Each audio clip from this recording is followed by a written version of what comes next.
For those of you that saw my 1959 Plymouth project overview video, you may recall that I mentioned that I was going to attempt doing some upholstery work on my own. It seemed like the sort of project that I could do over the winter, as it was something I didn't need to go outside for hardly at all. I figured the back seats were the place to start for a number of reasons. First of all, I already had them pulled out, and besides, it wasn't like I could make them look worse. The wife said they looked like somebody died in them. So, naturally, I watched a bunch of how-to videos and then proceeded to just do my own thing. Naturally, the first step was to tear the seats apart, pulled off all the old hog rings, most of which were rusty and corroded, but not as rusty and corroded as the wire that ran along the edge of the upholstery to hold it on. So there was no salvaging that.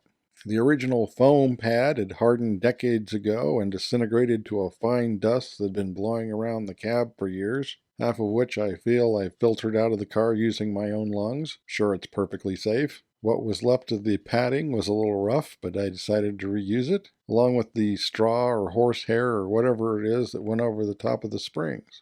I wanted to pad the seats up a little bit, so when I bought some additional foam to put in it, I got some that was 2 inches thick, which turned out to be much too thick, but I used it anyway. And then I used a seam ripper to take apart the old upholstery so I could use it as a pattern. I didn't even attempt to match the material. I just found something that I liked. For the shredded dark center, I went with a black with a luxurious iris sort of pattern.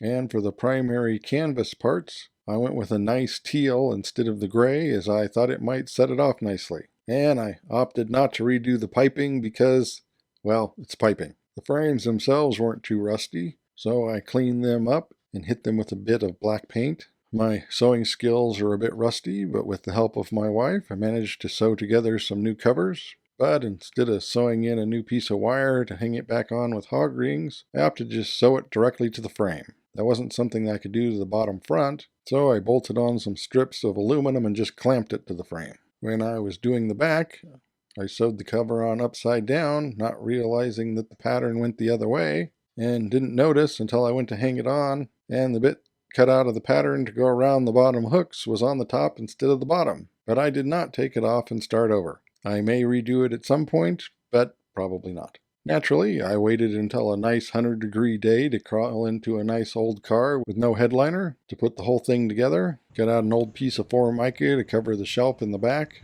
The cardboard piece that goes between the seat back and the trunk was torn to the point that it was unusable, so I cut out an actual piece of insulation to fit back there. While I was at it, I replaced a missing floor plug, cut out a strip of carpet from scrap we had when we redid our living room, and laid that over the floor and set the seat in it. Overall, it cost me about $100, so really not that much more than a nice seat cover. Does it look professional?